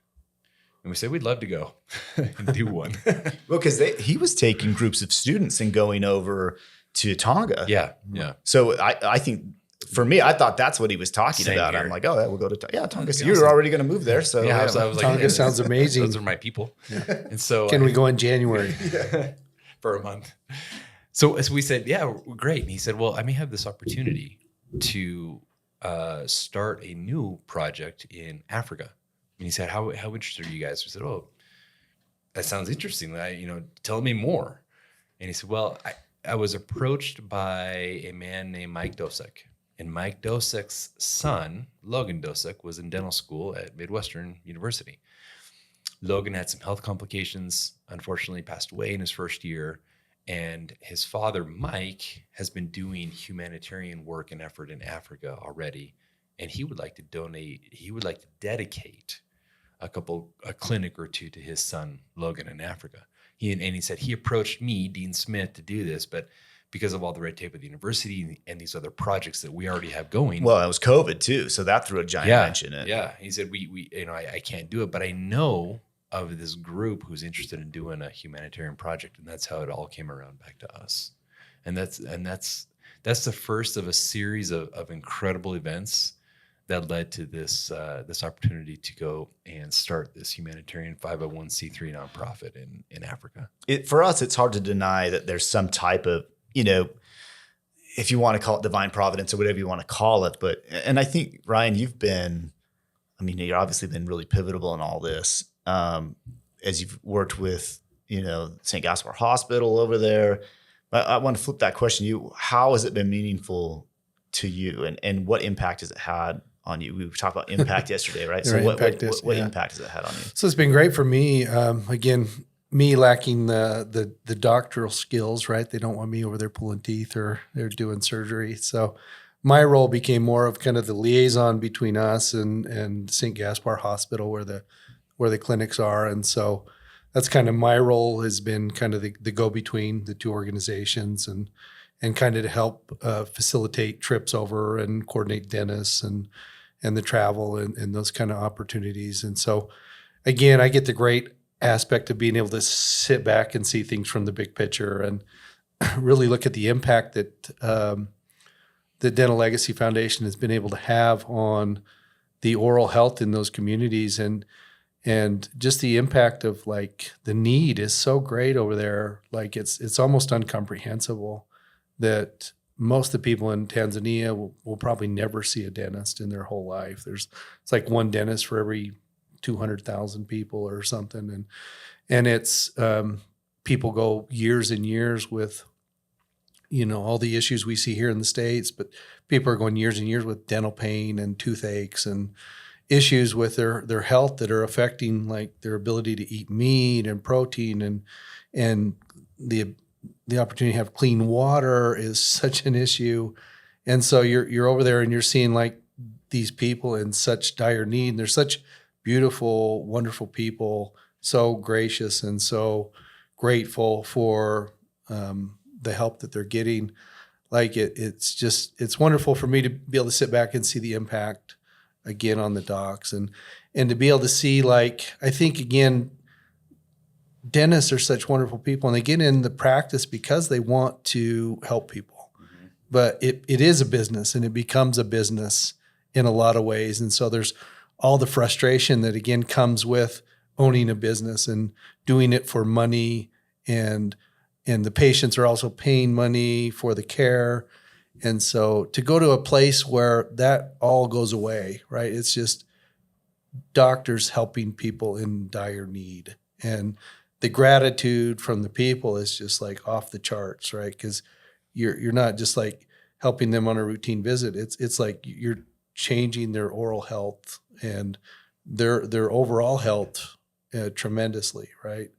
And so the impact is just crazy, because you're taking someone who is currently in a real state of pain and you're giving them that relief. And so it's just fun to see the docs kind of being in that role of being able to provide that care, the love that they have for the people, and then people just being absolutely grateful for what they're getting, right? And it's fantastic to see the interaction, the impact that the doctors have on those people's lives. And again, the people, they're just so gracious and grateful and happy, and for you guys to be able to go and like some of the things we've seen, like people have a big issue with breaking teeth, and I think you removed like 20 root tips from one patient that we were there, and like she was in so much pain, and you were able to provide her relief, and you can't see the issue. The issue's all hidden underneath, right? And so they don't know what's going on, and so for you to be able to come and provide them opportunity. And we've been able to get videos back from some of the people like thanking us for the services that you guys have provided and the life-changing impact it's had on their health. When people go from not being able to eat to now I can eat and have proper nutrition, my health's changed dramatically. Again, it's just great to see, and the partners we have over there are fantastic, and it's fun to see like the establishment of actual clinics. It's not just going over addressing an immediate need and then never coming back. It's going over with the intent of like providing some self-sustaining clinics, working with the local congregation over there. It's also providing, the facility of the hospital and a local dentist and a dental therapist to then continue the work in between our visits. And the impact is like ongoing and continuous. So yeah, I don't. Great. I mean, that's a big part of it for me, is what you just talked about. And one of the other things, Jared, that we spend so much time learning to do this thing that is very specialized, and you focus so much on your practice, right? To how it serves your practice. Like, oh, I can offer this service, this. And then you go over there, and I don't know how it is for you, but for me, you go over there and now I can offer something. Here they can go see, however many other dentists if they want.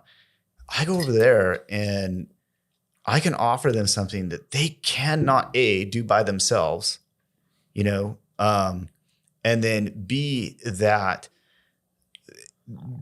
there's only a few people in that country that can offer what we offer. And so to go in and to help on a level, that's cashing in on my investment in a way that, not that I don't love, private practice, and not that I don't love, helping people here, but it's a little different, right? For me, it's different. And there's a certain level of fulfillment that comes from that. And I mean, do you feel the same? Is it similar Yeah. for you? Yeah, no, absolutely. Because when you go, the pressure is off as far as whether they're going to accept the treatment plan or not.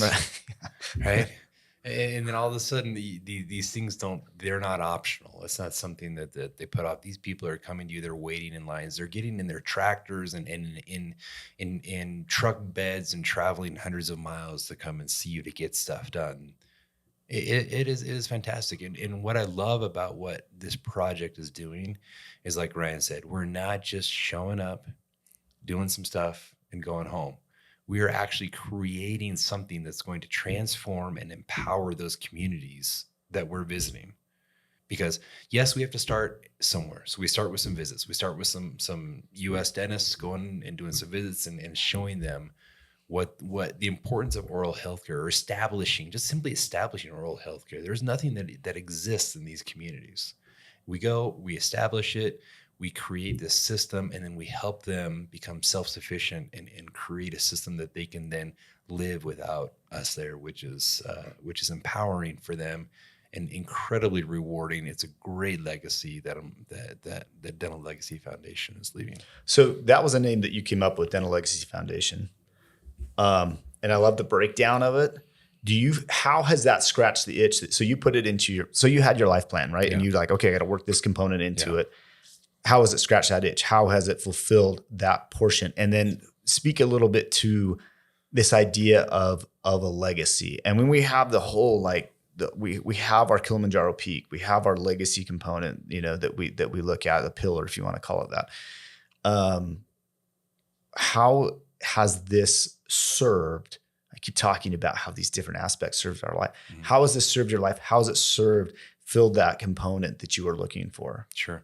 So what this has done essentially has achieved the satisfaction portion that I've been searching for. Satisfaction in your profession or personal life, or both? In life, just life. I think in life in general. It's we live in a country that's incredibly wealthy by world standards. Have access to everything that we need and then some. And to be able to reach out to communities that could use that has been just incredibly satisfactorily. I don't know the word rewarding. Is. Thank you. It's been incredibly rewarding, and I think part of the reward has come from just the interaction with the people. The first time we went, we spent a ton of time setting up the clinics. We got to get them up and running. We got to get the chairs going. We got to, we're on Zoom calls with these guys who only speak Swahili, and it's an absolute miracle that this thing's got put together. I don't know how it happened, but it did, right? But it did. But that first trip was all about that. How does this flow? How are we going to sterilize the instruments? How are we going to do this? And the second trip, we said, Father Justin, we want to interact with the people. We would love to just get to know the people better on more of a personal basis. And he said, let's organize a game. And I said, great. Doesn't matter what game it is. We ended up playing basketball. We ended up playing soccer. We ended up playing volleyball. And getting to know having these relationships on a personal basis, that to me is a well-designed, joyful life. It's not about the things that we acquired. It's not about whatever you may think you need or want. That's not a well-designed, joyful life. A well-designed, joyful life, it's different for everyone. For me, it's about those kind of relationships that are going to last forever.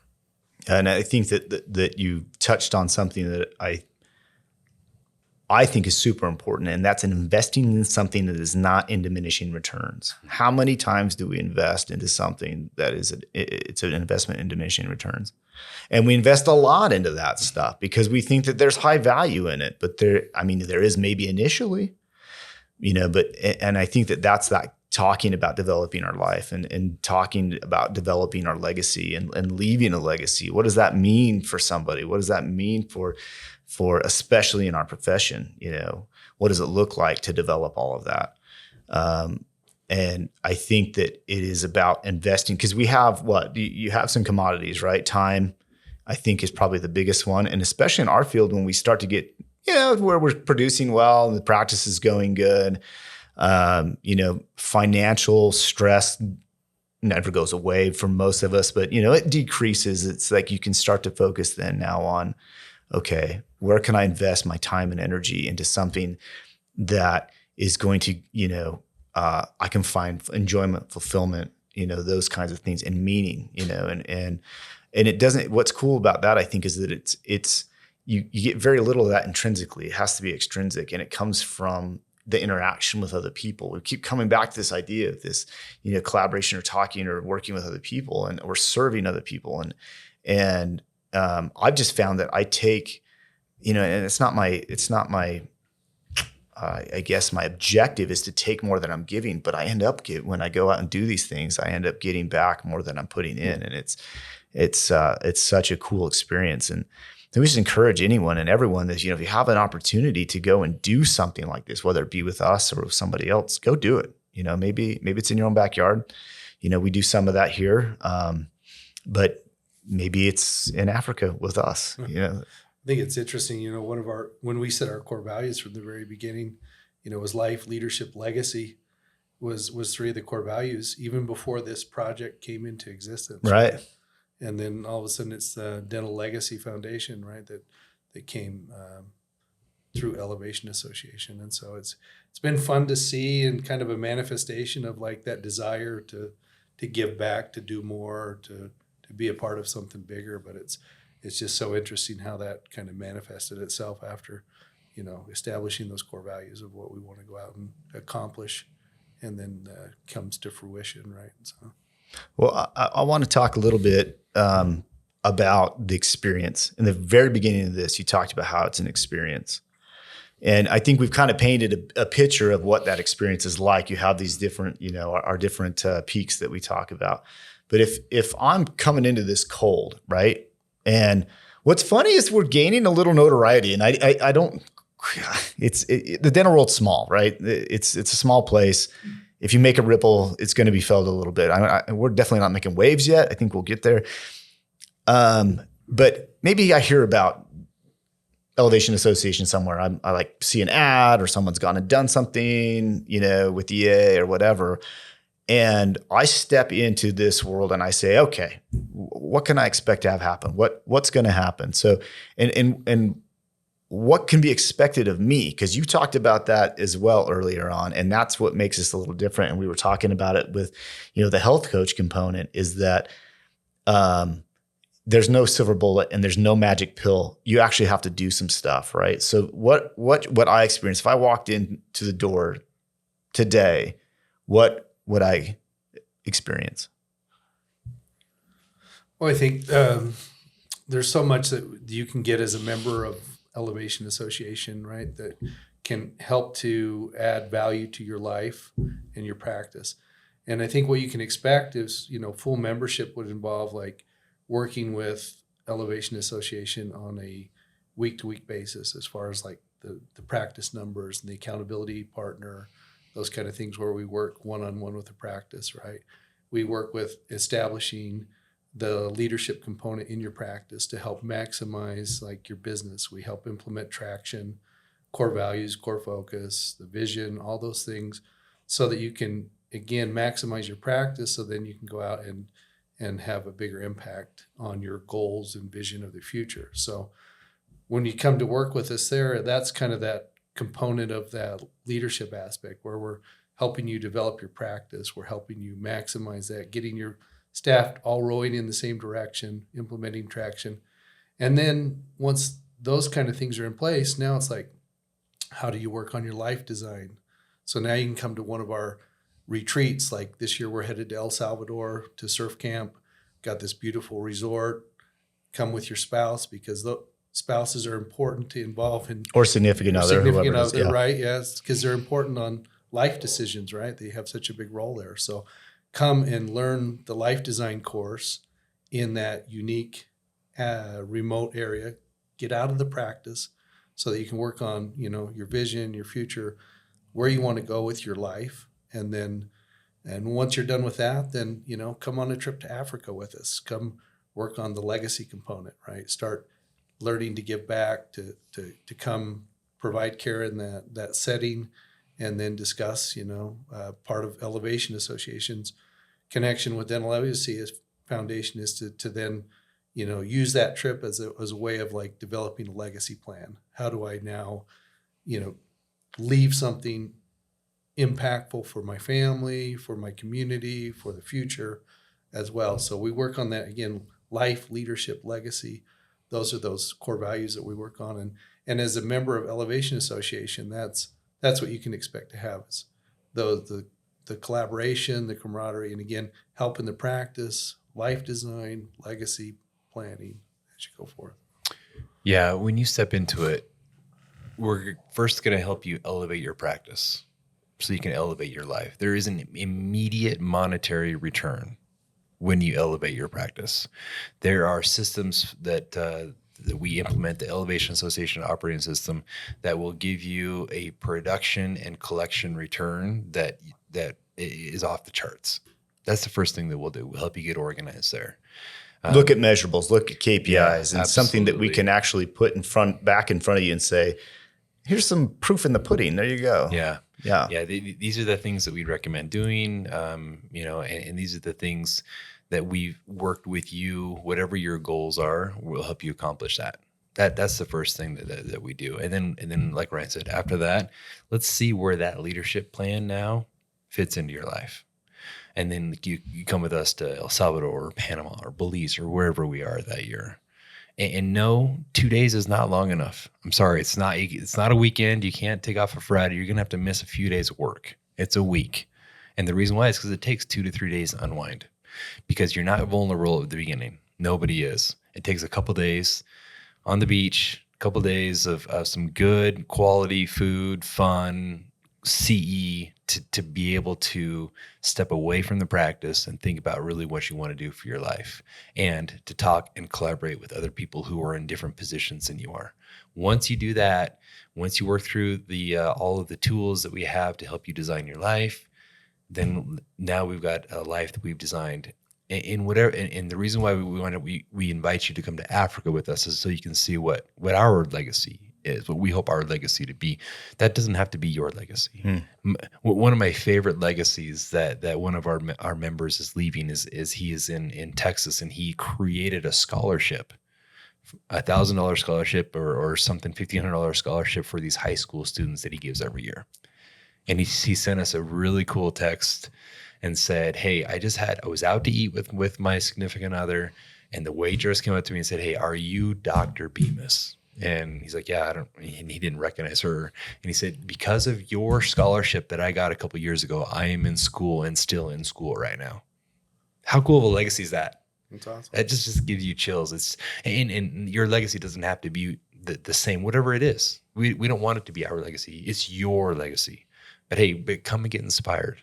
Talk to other members, see what they're doing. Take some time. So going back to this idea of the leadership, principle, the leadership core value, you were talking about how if I came in, that I will start to work. Who am I working with? What does that look like? If I'm working with it's like, I'm going to work with Elevation. Who am I working with? So talk to me. Who am I working with? How often am I meeting? What are we talking about? And why does it matter? Like, how does that stuff all of a sudden make me more optimized? Right. So when you come on and start working with us, you're usually working with an implementer here at Elevation Association, which is me or Josh. What's an implementer? So they're just someone that helps to take your vision of where you want to go and then kind of help you work through practical steps of how to get there. Right. So they're kind of in traction, you learn about visionaries and implementers. And an implementer is just someone who helps the visionary get to where he wants to be. A lot of successful practices and businesses have the visionary, but they also had the guy behind the scenes that kind of helps get them there, right? And so that's the integrator. So we assign an integrator to every practice we work with that works with them one-on-one.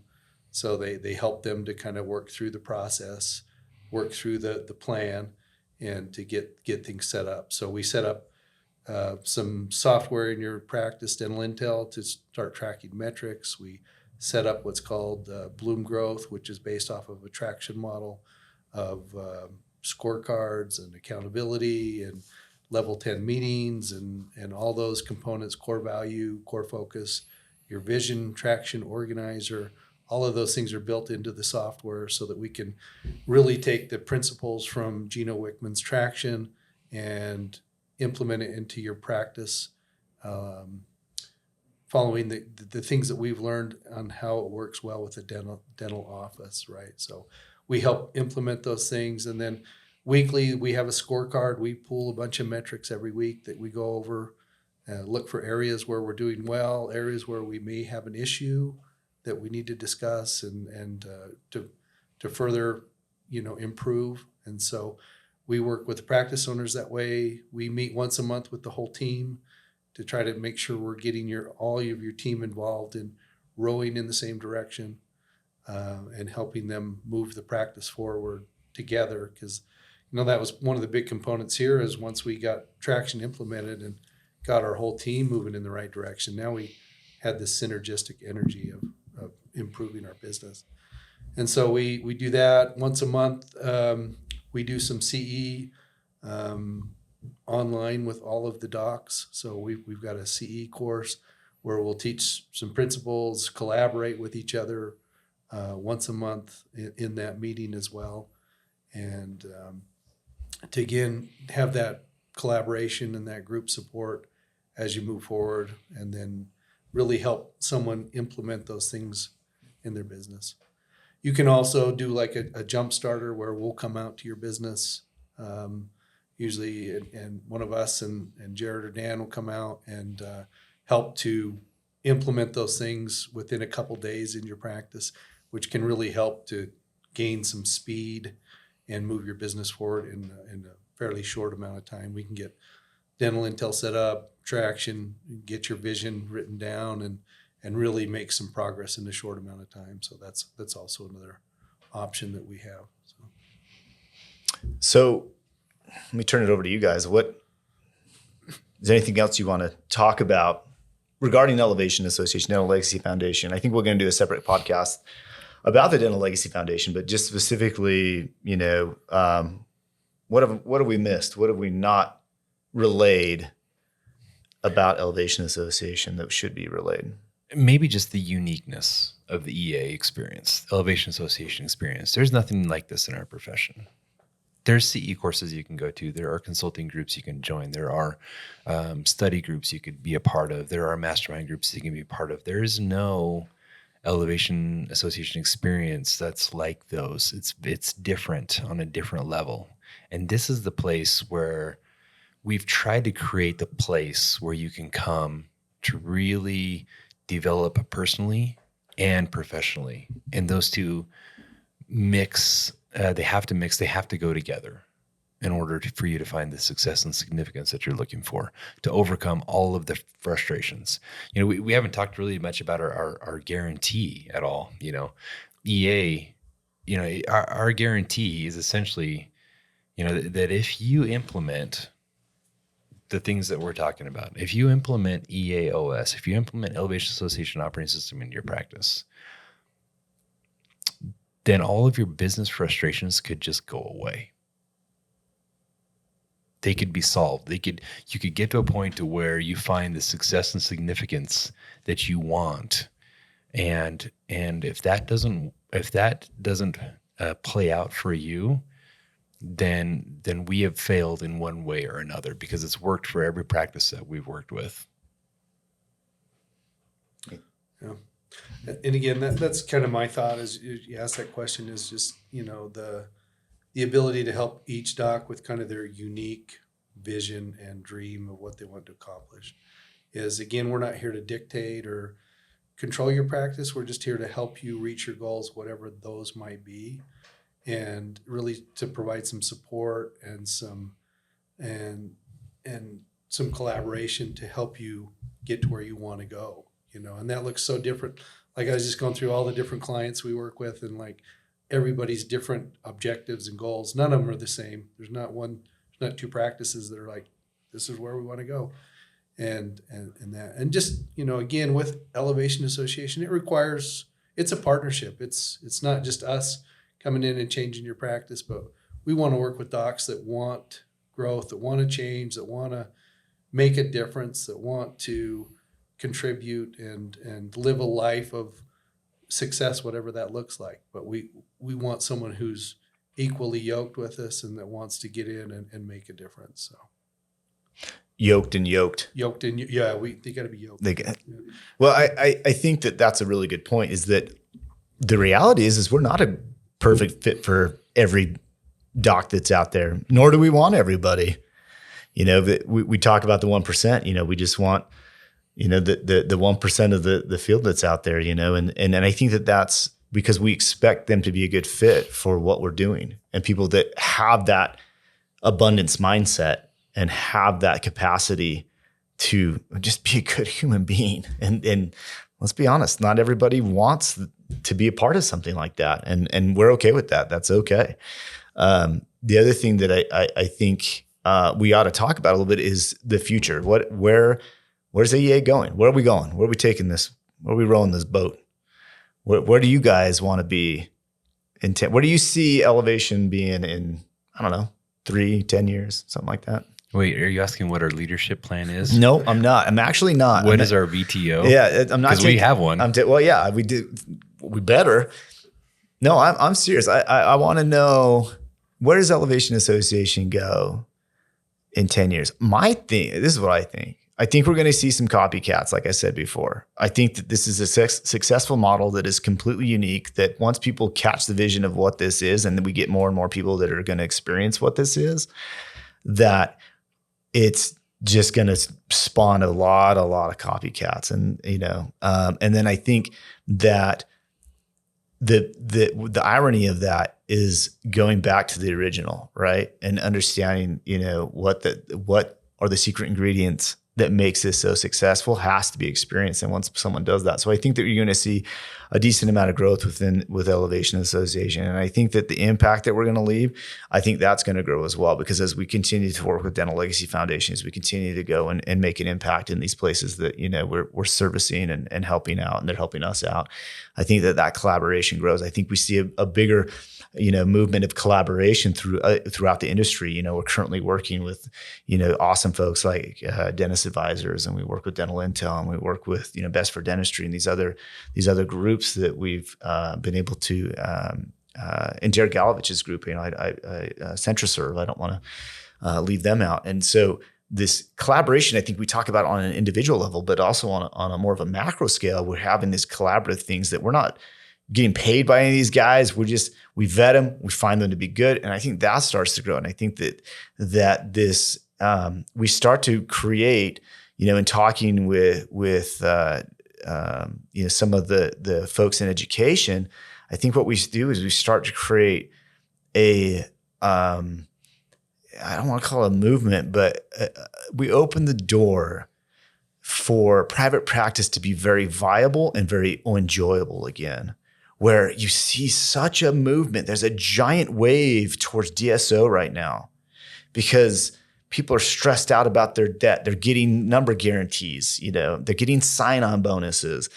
And people that have been doing this for a while, they're burning out. They're wanting to get rid of their practice. They see this as the golden parachute, which it's not, by the way. It's a great move to maybe a different way of doing it for some people, but it is not the golden parachute. That's a whole different podcast. There's plenty of them out there that talk about how it is not a golden parachute. But now, like you were saying, it gives, I think that it creates this incredible option for the private practice owner to thrive. And so we see this shift move away because we're going to get copycats. This industry is going to grow, and you're going to see shift moving right back to whether the growth of the private practitioner makes a comeback. And that excites me. For me, that is one of the most exciting components of what Elevation Association can accomplish and do. It's not our main objective. I think it's a byproduct of it, but I think we're going to see that that's the direction that it can go, because now we're giving the power back to the private practice owner. And that is awesome, because once the private practice owners are calling the shots, calling more of the shots, have more control over their practices, more control over the care that we dictate, you know, more care or more control over how patients are treated, all of that. The more we gain control of that as a group in the world of dentistry, the better off our career and our field is going to be, in my mind. So that's where I think and certainly hope that the direction of the future for EA is. Yeah, I hope that it inspires change. And I hope that there are other groups that end up being like ours and providing some similar services, because we want to grow, but not that much. We like our group. We like spending time with our group. We like our people that are involved, and really, I don't want to let it get to a point to where it gets to a point where I lose personal touch with the people of our group. And I think we'll have to cap it off at some point in time, whatever that looks like. I don't know for sure, but for right now, it's working really well. And it really is this life-saving buoy for us, for dentists to have this net of these tribe members that we've created, and there's definitely room for more. We'll definitely grow and do this, but I hope there's other people who start to do some of the same things, because there are thousands and thousands and thousands and thousands of dentists. I mean, you hit a good point. I mean, the reality is we're not going to be able to service every dentist, and like I said before, it's maybe not a great fit for some people, but hopefully, we have that abundance mindset. We want our 1% is all, not maybe even not that many, and so that leaves a lot of room for people like other ambitious. I don't want to even call them competitors. What's the word I want to use? Compatriots, maybe, colleagues, to go and create something that's similar to this. Because again, for me, the better we can empower the private practice dentist, the happier I am. Mm-hmm. Well, you guys want to add anything else to it? I don't think so. I think we're good. Okay.